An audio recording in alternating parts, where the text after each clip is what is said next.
So what happens if you combine the awesome capabilities of the samurai with the amazing power of the moon katana, and even more so with its even more amazing samurai charm? Well, you basically get an invincible build that is so crazy that you can literally solo nightmare mode all by yourself, and you're probably not even going to sweat it. So in this video I want to cover this, how to solo nightmare, and also show you some of the things that I'm using on my samurai class, which by the way I'm kinda having a ton of fun with right now. It's amazing, it deals so much damage, it's by far the best right now in the nightmare mode, really close with the Ronin right there as well as with the Hunter, but I think that the Samurai is by far the most beginner friendly and the best one if you want to face roll everything. So guys, if you enjoyed this video at any point, a thumbs up on it would be super awesome. Also, if you want to help even more, it would be amazing if you also subscribe to the channel. We're trying to reach 200,000 subscribers by the end of 2020, and by the looks of it we might reach it with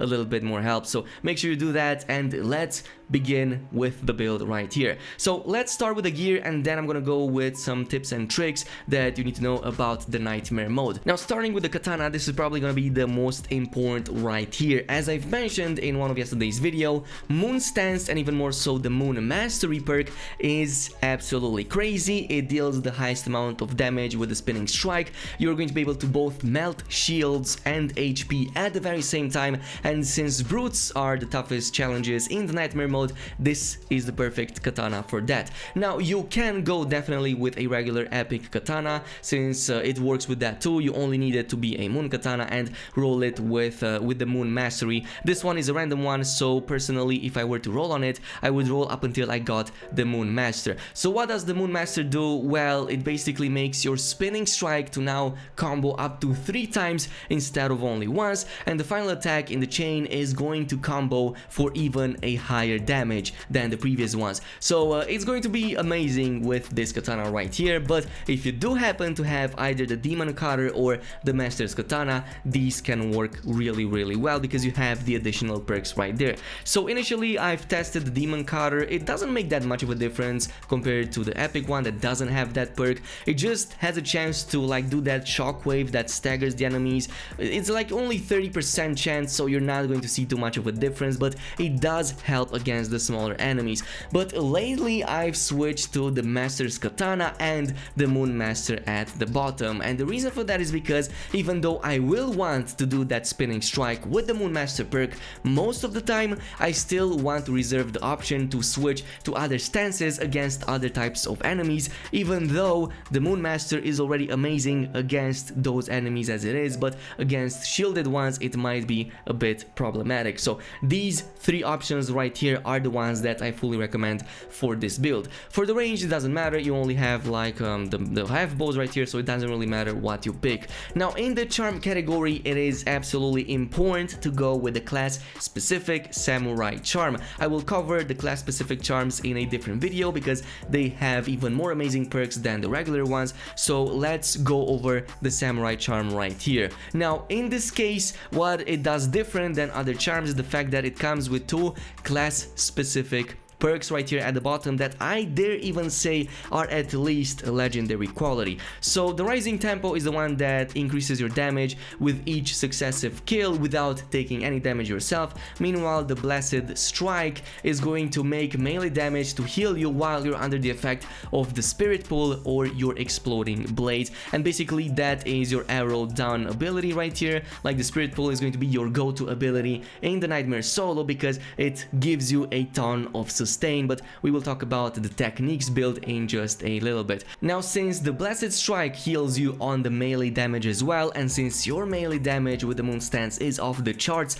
you will heal yourself so easily from low HP to full HP in 1 or 2 blows at the maximum, so definitely roll with this one if you can. Now let's move over to the ghost weapons. These are also very important. The one that is actually mandatory, and the only one that is mandatory, is going to be your dirt throw, because it has a relative relatively low cooldown, it comes with some really nice perks, but most important is because it disables the enemy's defenses momentarily, and if you roll it with a rancid perk right here at the bottom, it's going to make you apply weaken on hit. So this means that the enemy both receives 25% more damage and is going to deal 25% less damage to you. So an all-around amazing perk to have. And again, with the low cooldown perk right here and the cooldown reduction on kill, it means that I'm able to cast it almost always on most of the enemies. Now, as far as the ghost weapon too, it's all a matter of preference. Personally, I like going with the CALTROPS with the fired up perk, because if I debuff the enemy with the rancid perk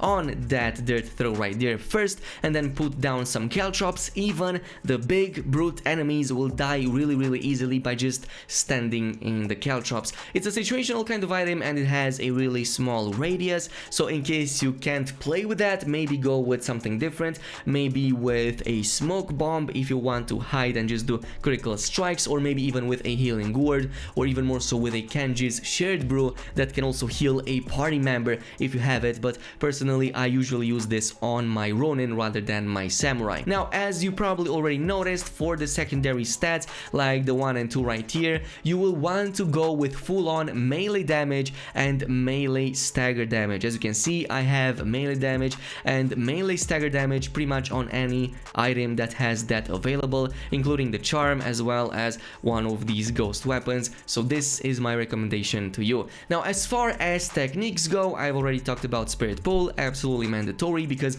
it just keeps you sustained, it lets you stay alive for a lot longer, it also sucks enemies dry of their HP and heals you in the process, on top of the blessed strikes that you have from that class charm right there. Now, for the second one, I went with the increased HP just because I want another layer of protection, but if you lack damage, you can definitely go with the melee damage. Now, for the last two perks is all a matter of preference, and it will depend if you cast your Heavenly Strike attack on the third perk or not. If you do want to play with the Heavenly Strike, then I recommend also rolling with a resolve increase, so that even though you might cast a Heavenly Strike, you still have 3 resolve bars left so that you can also cast your ultimate. Otherwise, personally, I like going with this one right here with Hachiman's Fury, so as such this max resolve right here is kind of useless to me, which is why I'm going with the critical defense. Now, as far as the strategy goes for the nightmare difficulty, here is what you will need to know. First of all, we will exclusively use, especially against the brutes and the Oni,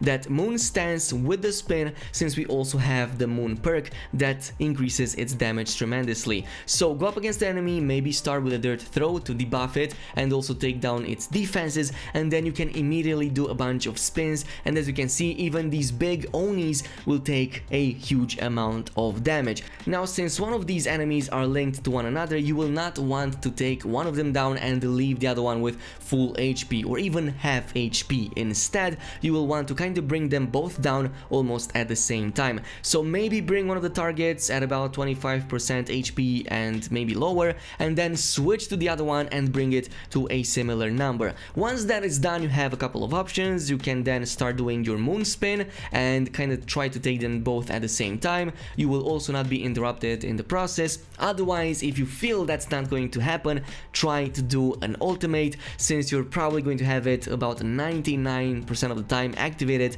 anyway, because you're taking down enemies constantly, so there's no way you're not going to have 3 of those resolve bars right there. Against the other enemies like the archers and the smaller ones, it's way easier because you don't have to worry about these. You just go up against them, do one of those moon spins, and usually they die really easily. If they happen to not die, just repeat the same process. Against every other type of enemy, like in case you find some of these crow enemies that shoot those really annoying crows into you, then against these you might want to start with stealth and kind of do one of those critical strikes and take a huge chunk of their HP, and then you can jump in with the moon spins and maybe even with a dirt throw. Now, the hardest challenges are probably going to be the ones that are linked in a group of 4 or 5.